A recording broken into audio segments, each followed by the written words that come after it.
అందరూ బాగుండాలని కోరుకుందాం. మౌనంగా ఉండటం.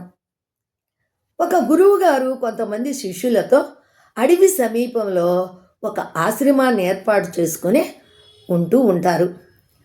ఈ శిష్యులందరూ చుట్టుపక్కల ఉన్న గ్రామాలకు వెళ్ళి భిక్ష అడుక్కుంటూ వస్తూ ఉంటారు. ఆ శిష్యుల్లో ఒక అతివాగుడు శిష్యుడు ఉన్నాడు. అతను ఎప్పుడూ వాగుతూనే ఉంటాడు. భిక్షకి వెళ్ళేటప్పుడు మాట్లాడుతూనే ఉంటాడు, వచ్చినాక మాట్లాడుతూనే ఉంటాడు, ఎప్పుడూ మాట్లాడుతూనే ఉంటాడు. దానికి తోడు గొప్పలు చెప్పుకుంటూ ఉంటాడు.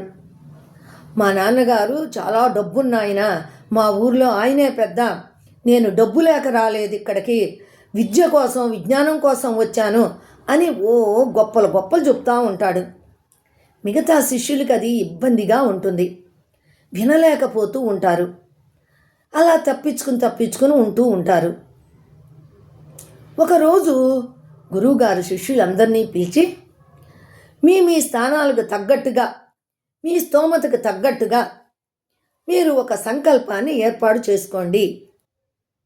మధ్యలో ఆపేస్తే మళ్ళా వెనుకడికి వచ్చేస్తారు అని చెప్తాడు. సంకల్పం అంటే ఏంటి? మనం ఏదైనా పని చేయడానికి ప్రయత్నంగా దృఢంగా నిర్ణయించుకోవటం, ఆ ప్రయత్నాన్ని దృఢంగా నిర్ణయించుకోవటం. ఈ శిష్యుడు ఇక గురువుగారి దగ్గరికి వెళ్ళి, గురువుగారు, నేను చిన్న సంకల్పాన్ని పెట్టుకోను, నాకు చాలా పెద్ద సంకల్పం కావాలి, మీరే ఏదైనా చెప్పండి అని అడుగుతాడు. అప్పుడు గురువుగారు, నువ్వు మౌన వ్రతం చెయ్యి అని చెప్తాడు.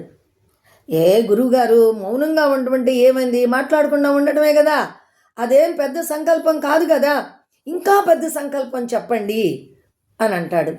అప్పుడు గురువుగారు, ముందు ఇది చెయ్యవయ్యా, తర్వాత చూద్దాం అని పంపించి వేస్తాడు. అప్పుడు ఆ శిష్యుడు ఒక చెట్టు కింద కూర్చొని అలానే ఉంటాడు. మిగతా శిష్యులందరూ వేరే వాళ్ళ సంకల్పంలో ఉంటారు. ఒక రోజంతా మాట్లాడకుండా ఉండేటప్పటికి అతగాడికి పిచ్చెక్కినట్టు ఉంటుంది. ఎప్పుడు వాగుతూ ఉంటాడు కదా, అందుకని ఎలాగో భరించాడు. మళ్ళా మర్నాడు ఈ శిష్యులందరూ మాట్లాడుకుంటూ పనిచేసుకుంటున్నారు. అది వింటున్న ఇతనికి చాలా కష్టంగా అనిపిస్తుంది, కానీ మాట్లాడకూడదు. ఆ రోజు కూడా ఎలాగో భరించాడు. మర్నాడు ఇక తట్టుకోలేక గురువుగారి దగ్గరికి వెళ్ళి, గురువుగారు, వీరంతా మాట్లాడుతుంటే నాకు ఆ శబ్దాలన్నీ వినిపిస్తున్నాయి, వారు మాట్లాడేది, నాకు కూడా మాట్లాడాలనిపిస్తుంది అని కాగితం మీద రాసిస్తాడు.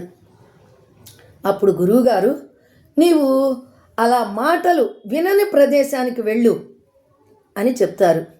అప్పుడు అతగాడు ఒక గదిలోకి వెళ్ళి తలుపులు వేసుకొని లోపల ఏకాంతంగా కూర్చుంటాడు. అయినా కూడా మనసుతో మాట్లాడుతూ ఉంటాడు. మనసులో నుంచి శబ్దాలు వినిపిస్తూ ఉంటాయి. అలా ఒక రోజంతా భరిస్తాడు. రెండో రోజు కూడా అలాగే ఉంటుంది. మనసులతో తను మాట్లాడుకున్నట్టు ఆ శబ్దాలు విన్నట్టుగానే ఉంటుంది. మళ్ళా మూడో రోజు గురువుగారి దగ్గరికి వెళ్ళి, గురువుగారు, నాకు ఇప్పుడు వాళ్ళ మాటలు వినిపించట్లా, నా మనసులో నేనే మాట్లాడుకుంటున్నా, మనసులో నుంచి శబ్దాలు వినపడుతున్నాయి అని చెప్తాడు. అప్పుడు గురువుగారు అని కాగితం మీద రాసిస్తాడు. అది చూసిన గురువుగారు, మరలా నువ్వు ఏకాంత ప్రదేశానికి వెళ్ళు, అవి కూడా వినని ఏకాంత ప్రదేశానికి వెళ్ళు అని చెప్తారు. ఆ మర్నాడు ప్రొద్దున్నే లేచి అడవికి వెళ్ళిపోతాడు. నెల రోజులైనా కానీ రాడు. ఈ లోపల మిగతా శిష్యులందరూ వాళ్ళ సంకల్పాన్ని వదిలేసుకొని యథావిధిగా ఉంటూ ఉంటారు. ఇతను నెలైనా రాకపోయేటప్పటికి అందరికీ ఒక అనుమానం వస్తుంది, ఏ క్రూర జంతువు అతను తినేసి ఉంటుందిలే అని అనుకుంటారు, కొంచెం బాధపడతారు. అలా 3 నెలలు అయిపోయిన తరువాత ఆ శిష్యుడు తిరిగి వస్తాడు. అది చూడగానే మిగతా శిష్యులందరికీ కూడా చాలా సంతోషం అనిపించి ఎదురెళ్ళి మాట్లాడతారు. అప్పుడు అతను కూడా ఆ శిష్యులతో మాట్లాడి గురువుగారి దగ్గరకు వచ్చి, గురువుగారు, ఇంకా నేను సంకల్పంలోనే ఉన్నానా అని అడుగుతాడు.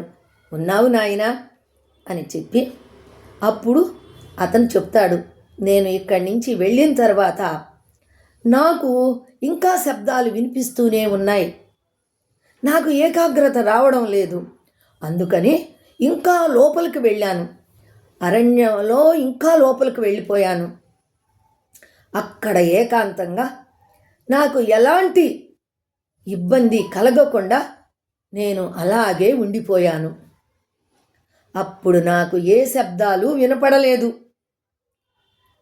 తరువాత నాకు గాలి వీచే శబ్దము, పక్షులు కిలకిల రావాలు, నీరు పారే శబ్దము ఇవి మాత్రమే వినిపిస్తున్నాయి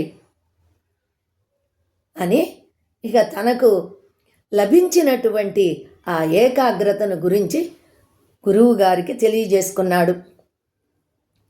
అవును నాయనా, చాలా మంచిది, నీవు నీ సంకల్పాన్ని సాధించావు, ఏకాగ్రతను సాధించావు. ఇప్పుడు తెలిసిందా మౌనవ్రతం యొక్క గొప్పతనం? మనం పనికి మాలిన మాటలు మాట్లాడుకుంటూ మన కాలాన్ని, శక్తిని వృధా చేసుకుంటున్నాం. కాబట్టి అలాంటి వాటికి వెళ్ళకూడదు. మౌనము మనకి శక్తిని ప్రసాదిస్తుంది. అర్థమైందా అని శిష్యులందరినీ అడుగుతాడు. అలాగా ఇప్పుడు మీకు మౌనాన్ని గురించి తెలిసింది కదా, మౌనం ఎంత గొప్పదో. మీకు అర్థమైతే, మీకు నచ్చితే ఒక లైక్ చేయండి, అలాగే ఒక కమెంట్ ఇవ్వండి, మీకు కుదిరితే షేర్ చేయండి.